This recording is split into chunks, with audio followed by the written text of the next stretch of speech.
하나님께서 오늘 우리에게 주시는 말씀은 누가복음 20장 9절에서 18절까지의 말씀입니다. 제가 받들어 읽겠습니다. 그가 또 이 비유로 백성에게 말씀하시기 시작하니라. 한 사람이 포도원을 만들어 농부들에게 새로 주고 타국에 가서 오래 있다가 때가 이름에 포도원 소출 얼마를 바치게 하려고 한 종을 농부들에게 보내니 농부들이 종을 몹시 때리고 거저 보내었거늘 다시 다른 종을 보내니 그도 몹시 때리고 능욕하고 거저 보내었거늘 다시 세 번째 종을 보내니 이 종도 상하게 하고 내쫓은지라. 포도원 주인이 이르되 어찌할까 내 사랑하는 아들을 보내리니 그들이 혹 그는 존대하리라 하였더니 농부들이 그를 보고 서로 의논하여 이르되 이는 상속자니 죽이고 그 유산을 우리의 것으로 만들자 하고 포도원 밖에 내쫓아 죽였느니라. 그런즉 포도원 주인이 이 사람들을 어떻게 하겠느냐? 와서 그 농부들을 진멸하고 포도원을 다른 사람들에게 주리라 하시니 사람들이 듣고 이르되 그렇게 되지 말아지이다 하거늘 그들을 보시며 이르시되 그러면 기록된 바 건축자들의 버린 돌이 모퉁이의 머릿돌이 되었느니라 함이 어찌미냐? 무릇 이 돌 위에 떨어지는 자는 깨어지겠고 이 돌이 사람 위에 떨어지면 그를 가루로 만들어 흩으리라 하시니라. 아멘. 예수님께서 예루살렘 성전에 올라오셔서 거기에서 시장판을 벌이고 있는 상인들과 환전상들을 쫓아내셨습니다. 성전 뜰을 통하여 수입을 올리고 있던 대제사장과 그리고 서기관들, 지도자들은 이 예수님의 모습을 자신들의 체제와 권위에 대한 도전으로 받아들이고 예수님을 죽이고자 공모하기 시작했습니다. 하지만 쉽게 그 의도를 이루지 못하는 것은 성전 앞에서 가르치고 있는 예수님에게로 많은 백성들이 귀를 기울이고 있었기 때문이었습니다. 자신들의 권위에 도전하는 것 같은 예수님의 모습과 그의 가르침에 이들이 오늘 본문 전의 말씀을 보면 주님께 질문을 합니다. 당신이 무슨 권위로 이런 일을 하는지, 이 권위를 준 이가 누구인지 우리에게 말하라. 이렇게 대제사장과 서기관들 그리고 지도자들은 자신들의 권위와는 다른 무엇인가가 있는 혹시 예수님이지 않은가 그렇게 생각을 하고 질문을 했습니다. 자신들이 가진 권위는 자신들의 지위나 그리고 성전을 통해서 또 율법에 관한 지식을 통해서 가진 권위인데 예수님에게는 그런 아무것도 가지지 않은 상태에서 어떤 권위를 가지고 지금 그 모습으로 혹은 그 가르침으로 하고 계시는지 물은 것입니다. 권위에 대하여 질문하는 그들을 향하여 예수님께서 말씀하신 것은 너희는 세례 요한의 존재에 대해서 어떻게 생각하느냐? 그의 존재와 그의 권위를 부정한 사람들이 이들이었습니다. 많은 백성들은 세례 요한의 권위를 인정하고 그가 베푸는 물 세례를 받았지만 이 종교 지도자들은 세례 요한의 존재와 권위를 부정하였기 때문에 그의 베푸는 세례를 거절하였습니다. 이 세례 요한에 대해서 말씀하시고 즉시 말씀하신 것은 나도 무슨 권위로 이런 일을 하는지 너희에게 말하지 아니하리라 이렇게 그들에게 대답해 주었습니다. 그리고는 오늘 본문의 비유가 나옵니다. 그들을 향하여 백성들을 향하여 이 비유를 말씀하셨는데 이 비유를 흔히 말하기를 포도원 농부의 비유다 이렇게 우리가 이름을 붙입니다. 이 비유는 예수님의 공생의 사역 가운데 복음서에 등장하는 비유들 가운데 가장 마지막으로 가르쳐 주신 비유입니다. 이 비유가 특별한 것은 이 비유의 내용이 보여주는 하나의 이야기는 성경의 모든 역사를 마치 파노라마처럼 한눈에 보여주는 비유입니다. 하나님께서 그의 뜻을 세상에 알리시고 특별히 하나님의 백성들에게 그분의 뜻을 알리시기 위하여 많은 종들, 특별히 선지자들을 이스라엘 백성들에게 보내셨지만 이스라엘은 그들이 불순종하는 모습을 회개하지 않습니다. 하나님께로 회개하여 돌아가지 않습니다. 그리고는 오히려 하나님이 보내신 종들 선지자들을 박해하고 죽이기까지 한 것이 이스라엘 백성들의 역사였습니다. 그리고 오늘 이 비유가 말씀하는 것은 아들 예수를 하나님께서 이 땅에 보내셨지만 결국 그분은 고난받고 죽게 될 것을 암시하는 그런 분명한 비유입니다.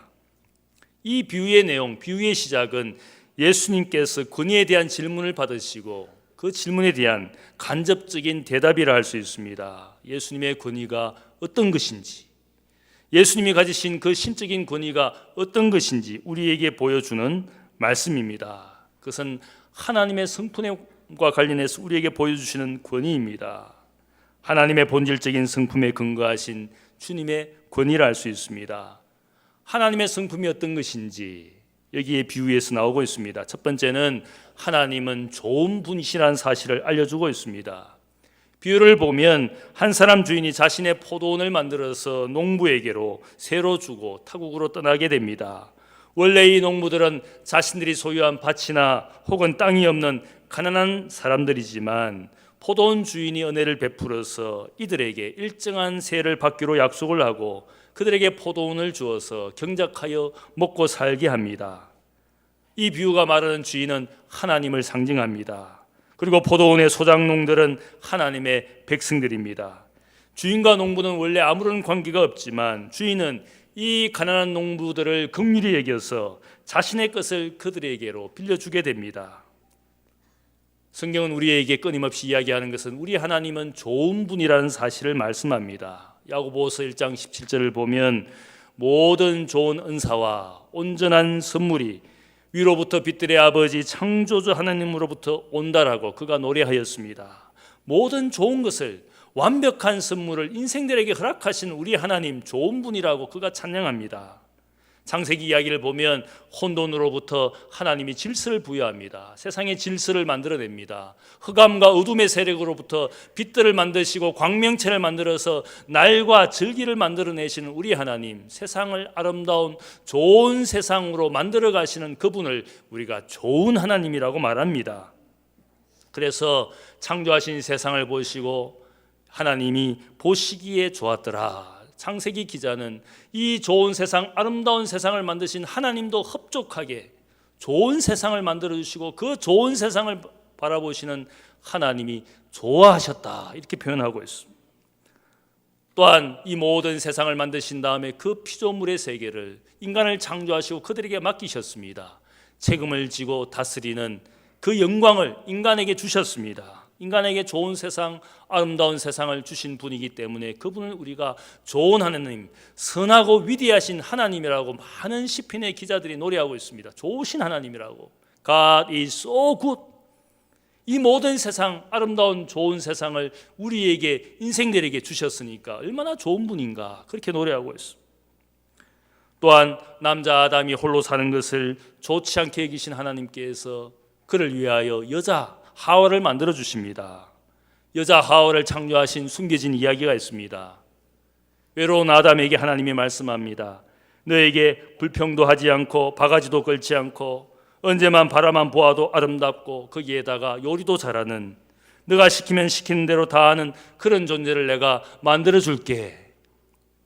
하나님의 놀라운 제안에 아담이 너무 좋아서 말합니다. 하나님, 그런 존재라면 내 손과 발을 잘라서라도 그런 존재를 내가 가질 수만 있다면 내가 모든 것을 바치겠습니다. 아무렴 너의 손이나 발을 잘라서 갖다 바칠 만큼 가치 있고 좋은 존재지. 그런데 생각을 해보니까 아담이 자신의 손과 발을 바치기에는 갑자기 아까운 생각이 들었습니다. 그래서 가만히 생각해 보니까 자기에게 엑스트라 갈비뼈가 있는데, 하나님 이것 가지고 안 되겠습니까? 이거 바치고 나면 안 되겠습니까? 그래서 하나님이 아담이 생각하는 그 갈비뼈를 가지고 여자 하와를 만들었습니다. 그래서 오늘날 그 엑스트라 갈비뼈를 우리가 부르는 이름이 있습니다. 프라임 립.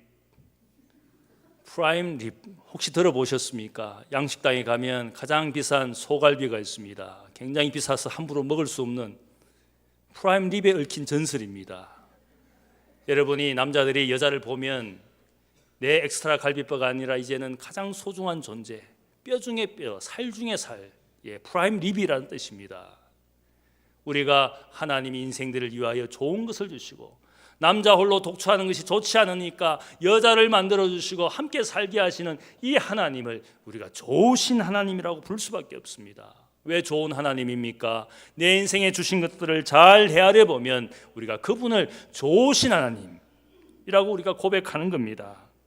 우리가 하나님께 받은 것이 없다면 하나님을 결코 좋은 분이라고 말할 수가 없을 겁니다. 끊임없이 분노하시고 끊임없이 인생에게 악을 행하는 그런 하나님이라면 그 누구도 그 하나님을 좋은 분이라고 말하지 않을 겁니다. 부모는 적어도 자식에게 좋은 존재일 수밖에 없습니다. 왜냐하면 자식을 위하여 좋은 것을 주려고 하는 것이 부모의 존재이지 않습니까? 그래서 마태복음은 우리 하나님을 부모와 비교합니다. 부모도 자식에게 좋은 것을 줄 줄 알거든. 하물며 하늘에 계신 우리의 하나님이 더 좋은 것을 인생에게 주시지 않겠느냐. 좋은 하나님인데 심지어는 악인에게도 햇빛을 주시고 불의한 자에게도 비를 주시는 우리 하나님이 그토록 좋은 분이다. 악을 악으로 갚지 아니하시고 악한 자에게도 좋은 것을 주시는 우리 하나님은 얼마나 좋으신 분인가. 하나님의 권위가 왜 권위가 있는 겁니까? 그분의 권위는 그분이 좋은 것을 주시는 분이기 때문에 내게 누군가 아무것도 주지 않는 사람에게 내가 권위를 인정하지 않습니다. 무엇인가 좋은 것을 베풀기 때문에 그 사람으로부터 권위가 나오는 겁니다. 오늘 이 성전에서 가르치시는 예수님에게로 많은 사람들이 몰려왔습니다. 주님의 가르침이 너무나 좋은 것이기 때문에 들을 만한 것이고 귀 기울일 만한 것이라고 생각했기 때문에 좋으신 주님의 가르침으로부터 그분의 권위를 인정했습니다. 권위 있는 권세 있는 가르침이라고 그분에게로 몰려들었습니다. 좋으신 하나님, 그분의 모습을 주님에게서 발견했기 때문에 그분의 권위를 인정한 겁니다. 두 번째는 하나님은 끊임없이 사랑하시는 분임을 이 비유가 말하고 있습니다. 비유에서 타국을 떠나간 주인은 때가 되어서 자신의 종들을 보내어서 이 농부들에게 정한 세를 받고자 그들을 보내었습니다. 하지만 이 포도원의 농부들은 어떻게 합니까? 주인이 보낸 종들, 아마 세를 거두고자 주인의 말을 전하였지만 그 말도 경시하고 무시하고 오히려 종들을 박해합니다. 첫 번째 종을 보내었을 때 그 종을 때리고 빈손으로 돌려보냅니다. 다시 주인이 두 번째 종을 보내었을 때 어떻게 합니까? 그 종을 더 때리고 심지어는 멸시하고 조롱하고 빈손으로 돌려보냅니다. 드디어는 세 번째 종을 보내었을 때 어떻게 합니까? 농부들은 그 종을 드디어는 상하게 하고 심한 상처를 입혀서 내어쫓습니다. 이 농부들의 모습을 보면 어떻게 합니까? 점점 더 그들의 모습이 악하게 되는 것을 보여줍니다. 그래서 우리가 돌이켜보면 인간의 악이 어떤 것입니까? 인간의 악은 점점 더 발전합니다. 마음으로 품었던 악을 처음 행동으로 옮길 때는 어렵지만 막상 그것을 행동으로 옮기게 되면 그때부터 그 악한 행동은 점점 더 발전합니다. 점점 더 악을 행하면서도 양심의 가책이 무뎌집니다. 소매치기가 도적이 되고 도적이 강도가 되고 강도가 드디어는 사람의 생명을 해치는 살인자가 되는 것을 우리가 보지 않습니까? 작은 거짓말, 작은 양심의 위반을 통해서 나중에는 사기를 치고 협잡을 하고 공금을 횡령하고 드디어는 나라의 세금, 국민의 세금 수십억을 쉽게 해먹는 인생들이 절비하지 않습니까? 그들이 갑자기 그렇게 큰 악을 저지르는 것이 아닙니다. 무엇인가 그 악 뒤에는 작은 악이 그의 인생에서 시작이 되었습니다. 우리가 큰 악을 저질렀다고 욕을 할지는 모르지만 우리 주위에 지금도 작은 악을 저지르는 수많은 사람들이 우리 곁에 있는 겁니다. 내 속에 작은 악한 마음이 큰 악한 행동으로 얼마든지 만들어질 수 있는 것이 이 악의 습성이라 할 수 있습니다. 악의 습성이 어떠합니까? 한 명이 할 때는 어렵습니다. 그러나 여러 명이 함께 악을 행할 때는, 공범이 될 때는 그들의 양심이 더 마비가 됩니다. 함께 행하였기 때문에 악을 쉽게 생각하고 정당화하고 합리화시키는 것이 악의 모습입니다. 소수가 아니라 많은 사람이 함께 할 때는 비양심적이고 많은 사람이 소극적이고 많은 사람이 무관심하고 많은 사람이 기피하고 많은 사람들이 그 일을 하지 않고 있으면 내가 하지 않는 이 악이 아닌 줄 알게 되는 겁니다. 왜냐하면 많은 사람이 그러한 모습으로 살기 때문에, 많은 사람이 그 행동을 같이 하고 있기 때문에 그것을 악으로 여기지 않는 것이 악의 무서운 점입니다. 하나님의 교회도 마찬가지입니다. 다수가 착하고 충성된 종이면 소수의 불성실한 악한 종은 드러나게 되어 있습니다.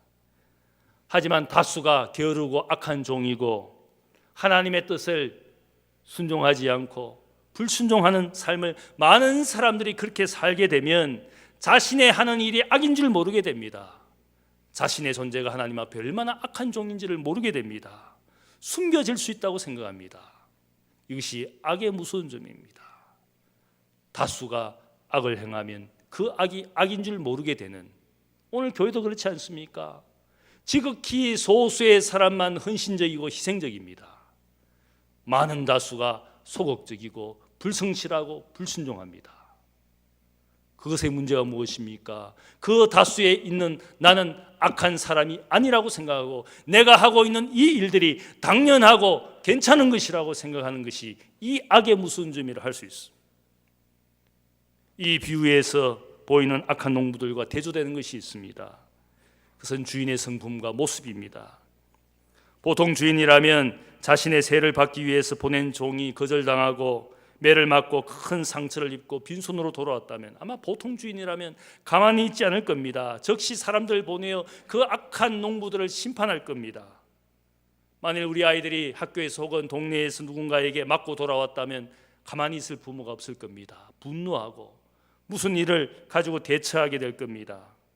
그런데 오늘 비유를 보면 이 포도원의 주인은 참고 또 참습니다. 그러면서 3번이나 자신의 종을 같은 사람들에게 보내게 됩니다. 이 주인이 이야기하는 것은 오래 참으시는 우리 하나님을 상징하고 있습니다. 이스라엘 역사를 통하여 보면 하나님이 많은 선지자들을 그 이스라엘 사람들에게 보냅니다. 우상 숭배를 하고 하나님의 법과 계명을 지키지 않는 사회적인 불의와 악함을 행하는 그들을 향하여 하나님의 뜻을 끊임없이 전하였습니다. 그런데 어떻게 대합니까? 선지자들을 거절합니다. 박해합니다. 심지어 죽이기까지 합니다. 선지자 엘리야는 아합 왕 앞에서 그들의 모든 우상 숭배에 대해서 하나님의 뜻을 전했을 때 결국 어떻게 합니까? 여왕 이세벨이 사람들을 보내어 엘리야를 죽이려고 합니다. 아모스 선지자는 북쪽을 향하여, 북쪽 왕국을 향하여 하나님의 뜻을 전하지만 사람들이 조롱합니다. 다른 선지자들과 다른 제사장들이 바로 이 아모스를 조롱하고 멸시를 하지 않습니까? 전승에 따르면 선지자 이사야는 칼로 죽임을 당하여 죽게 되었고, 예레미야는 전하는 예언을 사람들이 싫어하고 왕이 싫어해서 결국 구덩이 옥에 갇히는 그런 비참함을 경험하게 됩니다. 하나님의 성전뜰에서 제사장 아들 스가랴는 결국 칼에 죽임을 당하는 순교자의 피를 흘리게 됩니다. 자신의 종들이 고난당하고 죽임당하였지만 이 주인의 모습, 하나님의 모습은 참으시고 또 참으시는 하나님이었습니다. 하나님의 은혜와 사랑을 금방 잊어버리는 인생에 대하여 하나님이 참으시는 겁니다. 시내산에서 모세가 자신이 하나님의 계명과 율법을 받는 동안에 이 시내산 아래에 내려가 보니까 그 백성들이 하나님의 은혜, 출애굽의 역사를 통하여 베푸신 그 은혜를 잊어버리고 이스라엘 사람들이 애굽의 신 금송아지를 만들어서 섬기고 있는 모습을 보고 절망을 합니다. 분노하고 자신이 받은 십계명 돌파를 깨트려 버립니다. 그리고 다시 시내산에 올라가서 이 절망적인 모습을 보여준 이스라엘을 대신 탄원하며 중보합니다. 이런 백성입니다. 그렇지만 하나님 이들을 불쌍히 여겨달라고, 용서해달라고 기도합니다. 이 모세의 중보 기도 앞에 하나님이 나타나셔서 그에게 말씀합니다. 하나님의 존재가 인생들 앞에 어떤 존재인지를 그에게 말씀해 주시는 말씀이 출애굽기 34장의 말씀에 나옵니다. 하나님이 말씀하시기를 나는 여호와라 여호와라 자비롭고 은혜롭고 노하기를 더디하고 인자와 진실이 많은 하나님이라 인자를 천대까지 베풀며 악과 과실과 죄를 용서하리라. 하나님이 자신의 본질적인 본성을 모세에게 사람들에게 알려주셨습니다. 노하기를 더디하시고 인자와 자비가 끝이 없으신 하나님이라고. 그러하기 때문에 인생의 죄를 그들이 범죄할 때마다 즉시 심판하시지 않고 기다리고 용서하시고 용서하시는 하나님이라고 자기의 본성을 세상에 알려주셨습니다. 하나님이 왜 참고 참으시겠습니까? 죄인이 하나님께로 돌아올 때까지 기다려주시는 겁니다. 베드로가 우리에게 말하는 것은 주의 약속이 어떤 이들이 더디다고 생각하는 것 같이 더딘 것이 아니라 오직 주께서는 너희를 대하여 오래 참으사 아무도 멸망하지 아니하고 다 회개하기에 이르기를 원하시느니라. 하나님이 왜 오래 참으시느냐? 왜 종말의 때 마지막에 오래 걸리느냐? 그것은 하나님이 우리를 대하여 오래 참으시는 것이고 모든 죄인이 돌아오기를 기다리시는 하나님이시기 때문에 더뎌지는 것이라고 우리에게 말하고 있습니다. 사랑하시기 때문에 참고 기다리는 겁니다. 상속자인 아들이 죽을 줄 알면서도 주인은 그 아들을 보내었습니다. 오직 사랑 때문입니다.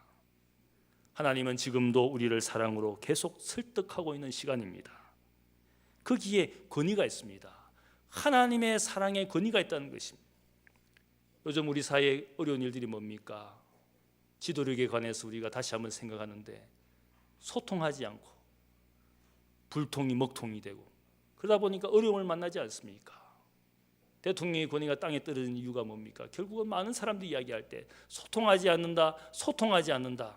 그게 빈말이 아니라 무엇인가를 결정하기 전에 사람들을 설득하고 대화하는 것이 필요한 사회이지 않겠습니까? 일방적인 것이 통하지 않습니다. 사랑으로 설득하고 애정으로 설득하고 파트너를 인정하고 그게 되지 않으면 지도력과 권위가 세워지지 않습니다.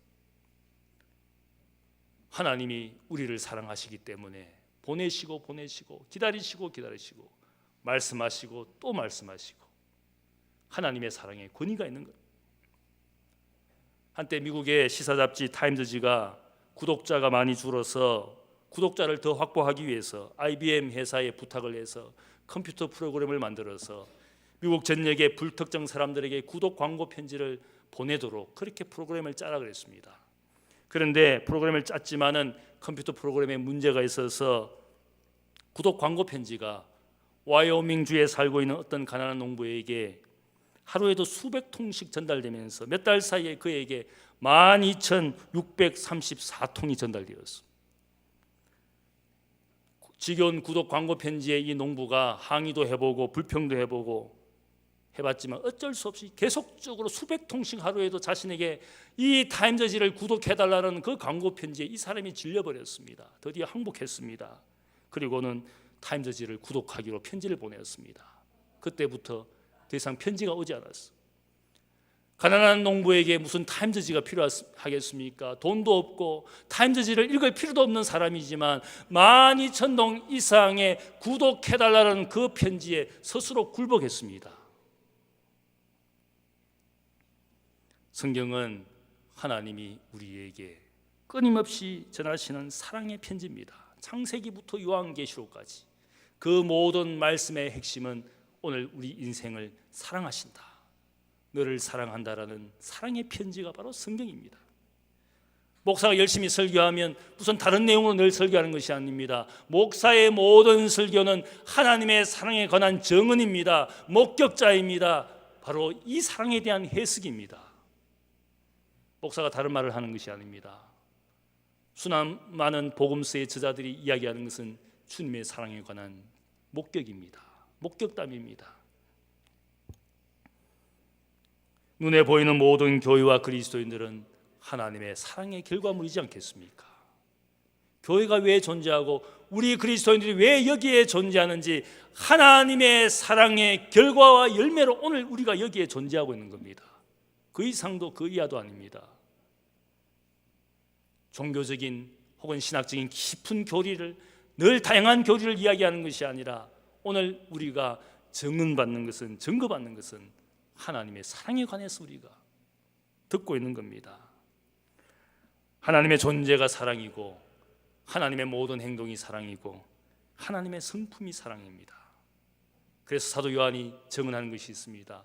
하나님은 사랑이시라. 하나님이 세상을 이처럼 사랑하사 독생자를 주셨으니 이는 저를 믿는 자마다 멸망하지 않고 영생을 얻게 하려 하심이라. 하나님의 사랑이 우리에게 이렇게 나타난 바 되었으니 하나님이 자기의 독생자를 세상에 보내심은 그로 말미암아 우리를 살리려 하심이라. 사랑은 여기 있으니 우리가 하나님을 사랑한 것이 아니요 하나님이 먼저 우리를 사랑하사 우리 죄를 속하기 위하여 화목제물로 그의 아들을 보내셨습니다. 죄인은 결코 하나님을 먼저 사랑하지 않습니다. 우리에게 희망이 있는 것은 하나님이 먼저 우리를 사랑하셨기 때문에 그 사랑을 보여주시기 위하여 아들이 죽을지라도 이 세상에 보내는 것이 하나님이고 사랑이 바로 그것이라고.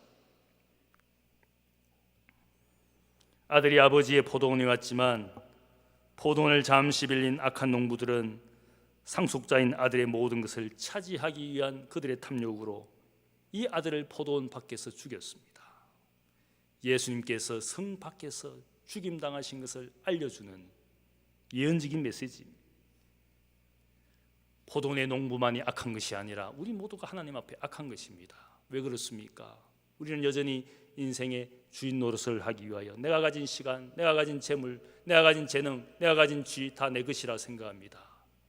그 지위와 재물과 시간, 주님을 위해서 그 중에 일부를 주께 돌려드리는 것을 원하지 않습니다. 주님을 위해서 몸된 교회를 위해서 한 시간 드리는 것을 그렇게 아까워합니다. 주님을 위해서, 이웃을 위해서 내 재물을 나누는 것을 그렇게 아까워합니다. 악한 농부가 다른 사람의 이야기가 아니라 오늘 스스로 인생의 주인된 모습으로 하나님의 것을 결코 돌려드리지 않으려는 우리의 모든 인생이 이 비유가 이야기하는 결론입니다. 우리가 다 하나님 앞에 악한 농부라는 겁니다. 따져보면 돌려드릴 것 돌려드리고 있습니까? 하나님은 그럼에도 여전히 사랑의 근위로 오늘 우리를 설득하시는 하나님. 세 번째로 하나님의 성품은 그분은 정의를 세우시는 분이라는 사실을 알려주고 있습니다. 포도원 주인이 상속자인 사랑하는 아들을 보내었을 때 농부들이 그래도 자신의 아들만은 존대해 주리라고 기대했지만 그 기대를 이 농부들이 무참히 저버리고 그 포도원을 자기의 것으로 만들고자 아들을 죽여버렸습니다. 포도원 주인은 더 이상 참을 수 없게 되었고 드디어 그들을 심판합니다. 그리고는 그 포도원을 다른 사람들에게 주어버립니다. 다른 사람들이라는 것은 이방인들을 이야기합니다. 유대인들에게, 유대교 지도자들에게 하나님의 좋은 것을 주었지만 그들은 악한 행동으로 오히려 하나님의 뜻을 어기고 분노하게 했습니다. 결국은 이 포도원을 이방 세계로, 이방인들에게로 주님께서, 하나님께서 주어버리는 것이 이 비유가 말하고 있습니다. 미래의 세계를 이야기하고 있습니다. 이 비유가 자신들을 향한 것임을 너무나 쉽게 알 수 있었기 때문에 이 유대교 지도자들이 이구동성으로 항의합니다. 그렇게 되지 말지이다. 그렇게 되지 말지이다. 당신이 말씀하시는 그런 비참한 결과가 우리에게 일어나지 말기를 원합니다. 그렇게 되지 않아야 되지 않겠습니까? 헬라로 보면 메게노이토라는 말이 이 누가복음의 악한 농부들 혹은 이 종교 지도자들의 입술을 통하여 나오고 있습니다. 신약 성경에 여기 말고 다른 데 많이 쓰여지는데 다른 데 많이 쓰이고 있는 그 본문의 주인공은 바울입니다. 바울이 메게노이토, 절대 그럴 수 없느니라, 그렇게 말할 때가 많습니다. 바울이 깨달은 진리를 이야기할 때 결코 그럴 수 없느니라, 이 말은 오직 바울이 진리를 외칠 때만 외쳤던 말이었는데 이 악한 농부들과 종교 지도자들이 우리가 그런 심판, 불순종하고 악한 행동을 했지만 그런 심판 받지 말아야 되지 않겠습니까? 인생의 모습이 그러합니다. 내가 지금 불순종하고 악하게 살지만 그 대가를 치르는 것 원치 않습니다. 알면서도 행하면서 또 원치 않는 것은 그런 심판, 그런 대가, 수많은 경고를 우리에게 주시고 그 경고대로 될 것이라는 것을 들으면서도 알면서도 지금 불순종하는 것이 인생의 교만이고 아집이고 독선입니다. 그렇게 불순종하며 살면서도 그런 대가를 치르는 것이 원치 않습니다. 마치 진리를 외치는 것처럼 우리가 그런 일 당하지 않기를 원합니다. 수많은 경고, 수많은 말씀을 들으면서도 마지막이 어떻게 될 줄을 알면서도 마지막까지 진리처럼 외치는 것이 인생의 모습. 알지만 그런 결과 원치 않습니다. 잘 알고 있습니다. 그러나 계속 불순종합니다. 계속 듣지 않습니다. 계속 일하지 않습니다. 마지막까지 먹고 살기 위한 것만 가지고 그렇게 마지막까지 살다가 갑니다. 알지만 그렇게 되지 않기를 원합니다. 그런 외침을 하는 인생을 향하여 오늘 하나님은 보내시고 또 보내시고, 말씀하시고 또 말씀하시고, 기다리고 또 기다리고, 참으시고 또 참으시고, 설득하시고 또 설득하시고, 거기에 인생 희망이 있지 않겠습니까? 나를 보면 희망이 없습니다. 아들 예수가 이 땅에 온 것은 하나님의 마지막 인내를 이야기합니다. 마지막 기회를 의미합니다. 노하기를 더디하시는 하나님의 성품에 대해서 모세에게 말씀하신 그 하나님이 즉시 이야기합니다. 하나님의 다른 성품이 하나 있는데 그것은 결코 악인의 벌을 면제하지 않으리라. 정의로운 하나님에 대해서 이야기합니다. 정의로울 때 권위가 세워지는 겁니다. 정의롭지 않은 사랑의 권위는 집착과 오류와 독선에 빠지게 되어 있습니다. 절대로 그렇게 되지 않아야 됩니다라고 말하는 그들을 향하여 예수님께서 시편 118편 22절의 말씀을 인용합니다. 건축자가 버린 돌이 집 모퉁이의 머릿돌이 되었느니라. 예수님은 사람들에게 버려진 돌처럼 취급받았지만 그 돌이 인생과 세상을 세우는 모퉁이돌 코너스톤이 될 것을 예언했습니다. 솔로몬이 모리아산에 성전을 세울 때에 성전 마당의 성전터에 돌을 깨는 정소리와 망치 소리가 들리지 않도록 저 멀리서 돌을 미리 따듬어서 가져오게 했습니다. 돌이 성전터에 도착하면 이게 성전을 세우는데 적합한 돌인지, 적합하지 않으면 저 밑에 있는 기드론 골짜기로 돌을 굴려서 버리게 됩니다. 아마 이 모습을 생각하면서 주님께서 이 말씀을 그들에게 전해 주었습니다. 너희가 버린 돌, 건축자가 버린 돌이지만 바로 세상을 세우는, 인생을 세우는 모퉁이돌, 머릿돌이 될 것이다. 주님은 가장 존귀한 존재와 존귀한 이름을 가지는 분으로 세워지는 것이 하나님의 정의입니다. 예수의 존재가 하나님의 사랑일 뿐만 아니라 하나님의 정의라는 사실을 알려주고 있습니다. 사도 베드로는 예수님을 옆에서 목격하면서 고난과 죽임 당하셨지만 부활하신 주님을 그가 직접 체험하면서 나중에 권세자들 앞에 끌려가서 공의 앞에 서게 됩니다. 공의 의원들을 향하여 그가 하는 말이 있습니다. 이 예수는 너희 건축자들의 버린 돌로서 집 모퉁이의 머릿돌이 되었느니라. 다른 이로서는 구원을 받을 수 없나니 천하 사람 중에 구원을 주실 만한 이름을 우리에게 주신 일이 없음이라. 권세자들 앞에서 예수님, 너희들이 버린 돌이지만 예수님은 모퉁이 돌이 되고 세상을 구원하시는 유일한 이름이 되었다고 그분의 권위와 그분의 존재를 권세자들 앞에서, 박해자들 앞에서 담대하게 외쳤습니다. 고난당하는 그리스도인들을 향하여 사도 베드로가 또한 이야기한 것은 사람에게 버림바가 되었으나 하나님께는 택하심을 입은 보배로운 산돌이신 리빙스톤이 되신 예수님께 나아가 너희도 산돌같이 신령한 집으로 세워지고 하나님이 기쁘게 받으실 신령한 제사를 드릴 거룩한 제사장이 될지니라. 예수님의 이 돌이 인생에게 산돌이고 나도 예수님을 닮아가는 산돌로서 하나님의 집의 제사장이 되어 이 하나님의 집, 인생의 집, 믿음의 집을 세우는 사람이 되라고, 주님과 같은 산돌이 되라고 우리에게 이야기했습니다. 사람들에게 버려졌지만 보배로운 산돌이신 예수 그리스도를 우리 인생의 반석이 되게 하고 모퉁이 돌이 되게 됩니다. 내가 세우는 인생의 수고가 헛되지 않으려면 주님이 우리의 가정과 일터의 기둥이 되어야 됩니다. 그 모퉁이 돌에 내 인생의 벽돌을 연하여 지어갈 때 그 집이 완성되는데 모퉁이 돌이 없고 기초 돌이 없으면 그 모든 수고가 다 무너지게 되어 있습니다. 왕이신 예수님의 권위는 그분이 하나님의 사랑이시기 때문에, 왕이신 예수님의 권위는 그분이 오래 참아주시는 분이기 때문에, 하나님의 정의이시기 때문에 존귀하고 인정되는 권위를 할 수 있습니다. 인생의 모퉁이 돌 산돌이 되신 주님께 날마다 나아가는 여러분 되시기를 축복합니다. 산돌로 여러분도 산돌이 되어서 여러분의 인생에 만들어가는 것 견고하게 되기를 주님의 이름으로 축복합니다. 기도하겠습니다. 사랑의 아버지 하나님, 오늘 이 마지막 비유를 우리 인생들에게 말씀하여 주시고 우리가 어떤 인생인지를 깨닫게 해 주심을 감사합니다. 인생은 악하지만 끊임없이 사랑하여 주시고 설득하시고 말씀해 주시고 기다려 주시고, 그래서 인생이 하나님께로 온전히 바뀌어지고 회개하고 하나님의 기쁨이 되도록 하나님의 사랑을 우리에게 알려주시니 감사합니다. 하나님의 모든 말씀이 사랑의 말씀이고 오늘 외쳐지고 선포되는 모든 말씀이 하나님의 사랑에 대한 증언입니다. 이 사랑을 알고 살아가는 저희들 되게 하시고 하나님의 기쁨이 되는 모든 하나님의 사람들 되도록 우리의 인생에 말씀하여 주옵소서. 듣게 하시고 순종하게 하시고 주님을 위하여 일하며 세상을 위하여 쓰임받게 하여 주옵소서. 감사하며 예수님의 이름으로 기도하옵나이다. 아멘.